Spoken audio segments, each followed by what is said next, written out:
Piggy bank.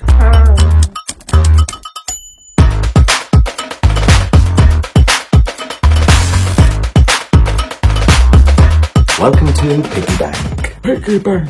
The thing that I really like about Piggy Bank is it showcases a multitude of different effects and combines and consolidates it into one simple routine. Sounded quite good, that. Let's bring the camera down and I will show you what Piggy Bank looks like. Now let's take a little look at Piggy Bank. You introduce a packet of cards and you ask your participant to take any card. And the really cool thing is there is no force. If you want this card right here, that is the card that they'll remember. And then you bury that card right into the middle of the pack, and then you place every single card back into the box and you close everything up like so. Now all you are left to do is find your participant's card. So you take a coin and you throw the coin inside the box. The best bit is you can hear that the coin is rattling inside the box. You open up the box and you remove the cards. And the best bit is when we now lift the cards, they see that there is a coin sat at one single card. And that card is the card that your participant freely selected. That's it. That's Piggy Bank. Let's get into the explanation. The good news is this is really easy to make. So take a pair of scissors and take a playing card box, and we're going to cut this entire section here out of the box. So I'm going to cut that out really quickly and I'll speed it up until you see what I'm left with. You're going to take this piece and you're going to stick some glue on the back just like this.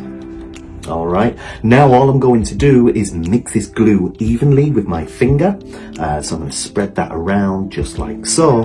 And then I'm going to take the coin and I'm going to stick that right into the middle so that all of this here, right there, is surrounding the coin. Alright, and this is going to act as a camouflage in a moment when we're going to be performing the trick. So yeah, and the way that I can actually do this is by holding it up into the light, and when I hold it into the light I can see through this and I can see the triangular shape, and therefore I now know that when I cut the excess cardboard off I'm going to be left with what will basically look like this. So allow that to dry, and once it's dried you're just going to trim away the circular side of the coin so it's nice and neat. Alright, and then we just trim a circle like so, and we're left with what is this? And this is essentially the first part of the gimmick. The next thing we're going to do is take a magnet, and as you can see on the end of my finger I've got a really small yet very powerful magnet, and I am also going to use a white sticker like this, and all I do is take the magnet and I'm going to stick the magnet onto the middle of the paper, and then I'm going to stick this magnet inside the box so it adheres to the back of the box, and I'm going to stick it into the box so that the sticker adheres to this portion of the box, and the little magnet is going to be right in the middle of the spade design of this box that I'm using. So I'm going to take that and I'm going to place it right inside. Once that's in, I close the box up and I am ready to perform. So let's get into the handling. Now let's take a look at the setup and handling. So you've got your little magnetic box. You've also got your packet of playing cards which are facing down in the sense that their faces are touching the flap of the box like so, and we can close this box up. Then you take your regular coin. It needs to be a magnetic, or at least it needs to adhere to a magnet, and we're going to connect it to the box like this. So effectively this is doubling up its purpose. It's acting as a holdout as well, so that way when you're performing the routine you don't have to worry about fumbling around and trying to manage a coin at the same time, because when you do attempt that it can be a little bit tricky and look a little bit cumbersome. So this is perfect in the sense that it doubles up as a little holdout for your coin as well. Then you're going to have your gimmick coin, which is basically the back as we know, and this is going to be either down on the table or you can just place it into your pocket like so, ready to retrieve a little bit later on. Alright, now let's take a little look at the handling. So we've got this coin which is sat right here. We remove the cards, and as we remove the cards I just place my pinky finger onto this as I pull all of the cards out of the box. This happens face down like so. Then I place the coin into the palm of my hand and I spread through and I ask a participant to touch any card they want. So let's say for example they stop right here.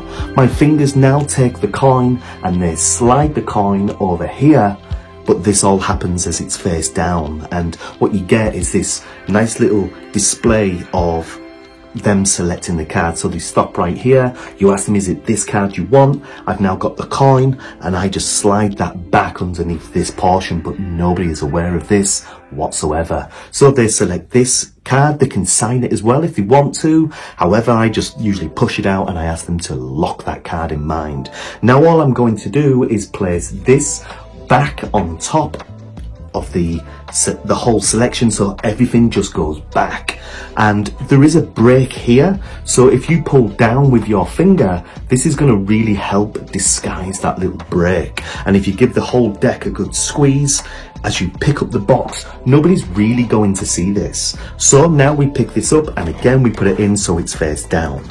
I put all of this in and I just close the box up. So now the situation is the participant selected a card and a coin is now sat on top of their selection inside the box. Now all we're left to do is this really cool bit where we look like we're throwing the coin inside the box, and I find it's really important when I perform this to emphasize those words. I'm going to try and find your card in an unusual way. So we pick up a coin and I make sure when I pick it up, I make sure that it's also pointing upwards, so that way when I throw, because what I'm going to be really doing is throwing this coin so it adheres right here onto the box like so.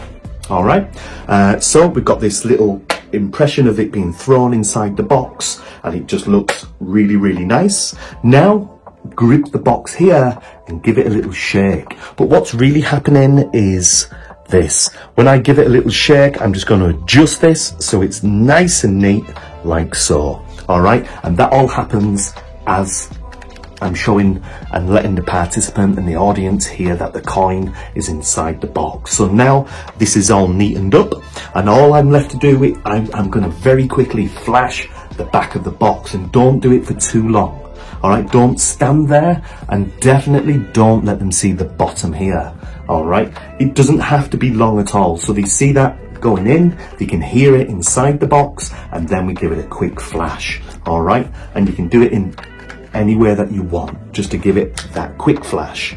Now we're going to remove the cards very carefully, and then we can show them that inside the pack is a little lip, and if we lift at that point we can show that there is one single card. Now we can discard these and we can explain to the participant that we've thrown that coin right through the box and it's stopped on one single card, which is their selection. It's as simple as that. It's really easy to do, looks amazing, and the nice thing is it all just comes full circle. I really hope you like it. Make sure you hit subscribe and check out the Miracle Studio. Take care of yourselves everybody, and I'll see you all next time. Bye.